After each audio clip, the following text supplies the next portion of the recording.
Assalamu alaikum dear students, I welcome to all of you in 14th lecture of class 8. This is Mohammad Abbas. Dear students, उम्मीद करता हूँ कि आपने previous lecture को prepare किया होगा, उनको ध्यान से सुना होगा, क्योंकि आने वाले दिनों में आपके एग्ज़ाम भी होने हैं और हमारा सिलेबस काफ़ी कवर हो चुका है. Almost 2 of chapter we have done. ठीक है, तो जब आपके पेपर नज़दीक आएंगे तो आपको ज़्यादा पढ़ना पड़ेगा, इसलिए आप साथ साथ अगर इन लेक्चर्स को तैयार करते जाएँ तो ये आपके लिए बहुत बेहतर होगा. Dear students, we were discussing security, computer security threat. यानी कंप्यूटर सिक्योरिटी थ्रेट से क्या मतलब है कि हमारे कंप्यूटर को किस किस्म के थ्रेट्स हो सकते हैं. कंप्यूटर सिक्योरिटी थ्रेट से मुराद कंप्यूटर के अंदर मौजूद जो हमारा सबसे कीमती चीज़ है वो है कंप्यूटर के अंदर मौजूद हमारा डेटा, हमारी इंफॉर्मेशन जो हमने कंप्यूटर के अंदर सेव की हुई है. उस डेटे को सिक्योर करने के लिए हमें कुछ मेजर्स लेने पड़ते हैं, लेकिन उससे पहले हमने ये डिस्कस करना होता है कि उसको किस किस तरीके से थ्रेट हो सकते हैं, वो किस किस तरीके से इन्फेक्ट हो सकता है, उसको कितने तरीक़ों से हम बचा सकते हैं. उसके लिए पहले हमने उन मेजर्स को डिस्कस करना पड़ेगा कि जो उसको इन्फेक्ट करते हैं. तो dear students, all of these things we have done in all the previous lecture and almost this chapter has completed now, and today we will take an overview of this chapter and we will discuss what we have studied in previous lecture in this chapter.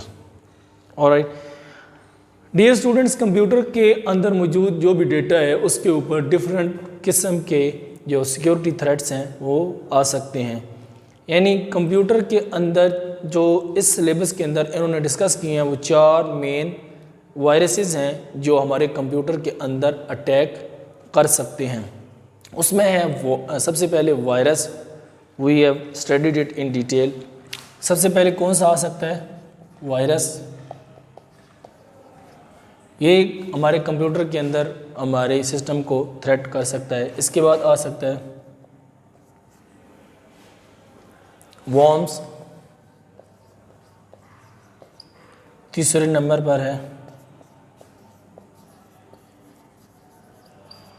Adware और चौथे number पर बहुत ही ख़तरनाक hackers.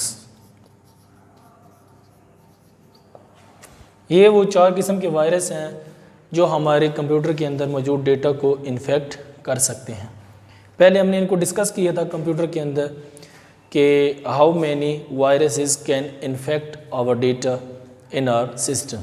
ये हो गए 4 वो types हो गए. इसके बाद we discuss that how can they infect our data and how can they enter in our computer. उसके लिए भी हमने डिफरेंट तरीके से उसके जो वेज थे, ways to spread all this viruses in our system, उसके लिए हमने डिस्कस किया था कौन कौन से तरीके थे उसके अंदर जिसके ज़रिए ये वायरस हम तक पहुंच सकता है. उसके अंदर हमने डिस्कस किया था कि कोई भी आईओ डिवाइस है हम अपने कंप्यूटर के साथ अटैच करते हैं तो उसके ज़रिए वो वायरस मुंतकिल हो सकता है. उसके अलावा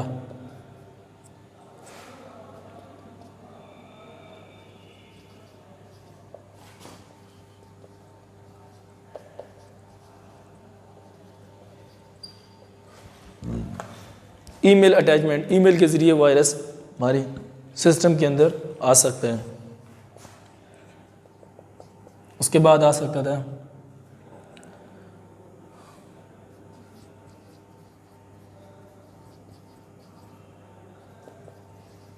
डाउनलोडिंग. इंटरनेट से जब हम कोई चीज़ डाउनलोड कर रहे होते हैं तो उस वक्त वो हमारे सिस्टम के अंदर वायरस, इन 4 वायरस में से वायरस जो है वो मुंतकिल हो सकता है.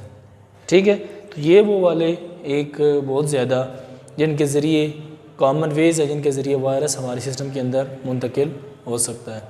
तो हमने इन जो डिफरेंट जो वेज़ हैं इनको बहुत ज़्यादा केयरफुली हमने मॉनिटर करना होगा कि जब हम कंप्यूटर के साथ कोई चीज़ अटैच करते हैं, डाउनलोडिंग करते हैं, ईमेल ओपन करते हैं तो उस वक्त हमें किन किन चीज़ों का ख्याल रखना चाहिए ताकि कोई भी वायरस हमारे सिस्टम के अंदर मुंतकिल ना हो सके.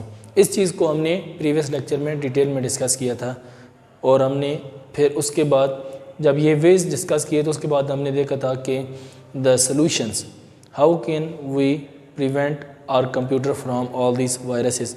तो इन वायरसेस से बचने के लिए जो चीज़ हम इस्तेमाल कर सकते हैं अपने सिस्टम को प्रोटेक्ट करने के लिए, सेफ बनाने के लिए, ताकि ये वायरसेस हमारे कंप्यूटर के अंदर इंटर ना हो सके, या अगर होने की कोशिश करें तो वहाँ पर उनके मुकाबला करने के लिए, उनको ख़त्म करने के लिए जो चीज़ कंप्यूटर के अंदर मौजूद होनी चाहिए वो क्या थी, वो भी हमने डिस्कस की थी।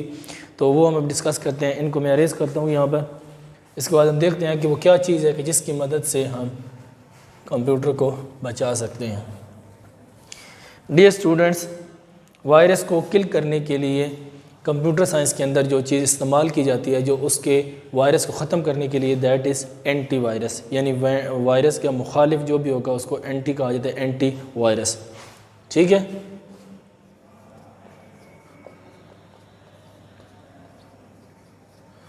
एंटी वायरस क्या होता है और ये कैसे काम करता है? डियर स्टूडेंट्स, एंटीवायरस एक सॉफ्टवेयर है जो डिफरेंट कंपनीज़ बनाती हैं, बना के कुछ कंपनीज़ ने फ्रीली अपने इंटरनेट के ऊपर, वेबसाइट के ऊपर दी हुई हैं, वहाँ से हम डाउनलोड करके अपने सिस्टम के अंदर इंस्टॉल कर सकते हैं। कुछ लोगों ने, कुछ कंपनीज़ ने कंप्यूटर के ऊपर अपनी वेबसाइट पे कुछ कॉस्टली यानी कॉस्ट के साथ वहाँ पर अपलोड की हुई हैं, जिनको हम डाउनलोड करने के लिए पहले पे करना पड़ेगा, या फिर वो कुछ 1 माह के टाइम के लिए ट्रायल पर हमको देते हैं और हम उसको इस्तेमाल करते हैं। अगर हमें पसंद आए तो हम उसको परचेज़ कर लेते हैं, नहीं तो हम परचेज़ नहीं कर सकते। तो कुछ कंपनीज़ ने उनको हमें इस तरीके से भी अपनी वेबसाइट्स के ऊपर दिया हुआ है। हम क्या करते हैं, उन एंटीवायरसेस को या तो परचेज़ करते हैं, या मोस्टली लोग क्या करते हैं कि वो फ्री जो मार्केट में अवेलेबल हैं, या फिर इंटरनेट से जहाँ पर फ्री वो एंटीवायरसेस अवेलेबल हैं, उनको वहाँ से लेकर अपने सिस्टम के अंदर इंस्टॉल कर लेते हैं। जब ये एंटीवायरसेस हमारे सिस्टम के अंदर इंस्टॉल हो गए हैं तो उसके बाद क्या होगा, जब भी कोई वायरस एंटर होने की कोशिश करेगा, कंप्यूटर इन्फॉर्म करेगा कि there is an unknown file trying to enter into your system and it can damage और infect your data, will you do you want to delete it और नॉट। ठीक है, तो a message will appear on the screen and we will click on yes and the antivirus will delete that unknown file which is trying to enter in our system automatically. वो उसको वहाँ पर ही delete कर देगा। या बाज़ औक़ात ये भी होता है कि एंटीवायरस जो वायरस है वो बहुत पावरफुल है एज़ कम्पेयर टू एंटीवायरस। वो उसका मुकाबला नहीं कर सकता, बट जस्ट हमको इन्फॉर्म कर देता है कि अगर आपने ये काम किया तो इसके करने में आपका काम तो हो जाएगा, लेकिन साथ वायरस भी आपके सिस्टम के अंदर मुंतकिल हो जाएगा, तो आप बेहतर इस काम को ना करें। या कोई एक्सटर्नल डिवाइस अटैच किया तो उसको अटैच ना करें। तो हमें वो इन्फॉर्म कर देता है उस चीज़ के बारे में, तो और हम उसको छोड़ देते हैं कि अभी हमें इसको सिस्टम के साथ अटैच नहीं करनी, या ये वाला टास्क परफॉर्म नहीं करना, क्योंकि इसके काम करने की वजह से हमारे सिस्टम के अंदर वायरस मुंतकिल हो सकता है। ठीक है, तो ये होता है काम एंटीवायरस का। फिर एंटीवायरस हमने इसकी एग्जांपल देखी थी कि कौन कौन से जो मोस्ट पॉपुलर या कॉमनली यूज्ड एंटीवायरसेस हैं। उसमें हमने देखा था कि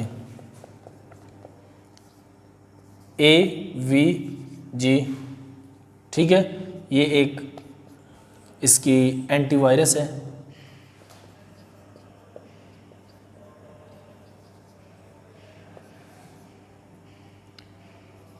मैक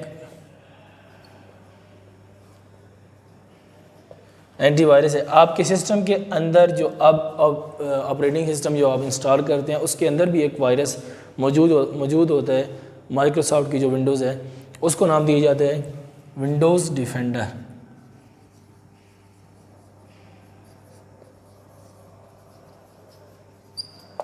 ठीक है, इस तरह और भी एंटीवायरसेस हैं जिनकी हम अपने सिस्टम एवास्ट हो गया, कैस्परस्काई हो गया, जो आप इसको डाउनलोड करके या परचेज़ करके अपने सिस्टम के अंदर इंस्टॉल करके अपने सिस्टम को सिक्योर बना सकते हैं।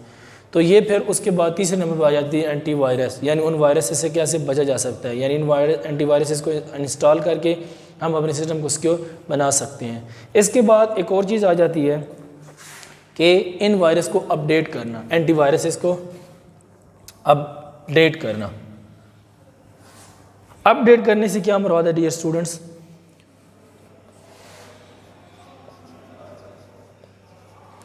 जैसे जैसे हमने एक दफ़ा तो इसको अपने सिस्टम में इंस्टॉल कर लिया एंटीवायरस को, लेकिन जो वायरसेस मौजूद हैं मार्केट में, जब ये एंटीवायरस डेवलप किए जा रहा था तो उस वक्त जितने वायरसेस मौजूद थे उनका एंटीवायरस तो बना के मार्केट में भेज दिया गया।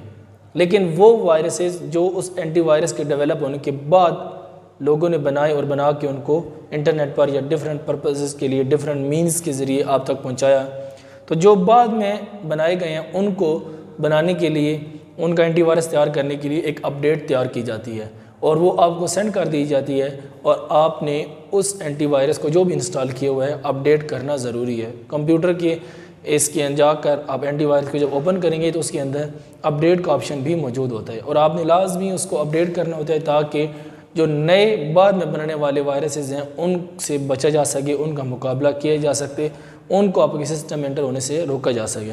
तो उसके लिए इस्तेमाल होती है एंटीवायरस अपडेट। एंटीवायरस अपडेट के बाद हमने एक टॉपिक डिस्कस किया था स्कैनिंग। स्कैनिंग एक बहुत ही इम्पोर्टेंट जो है वो कॉन्सेप्ट है।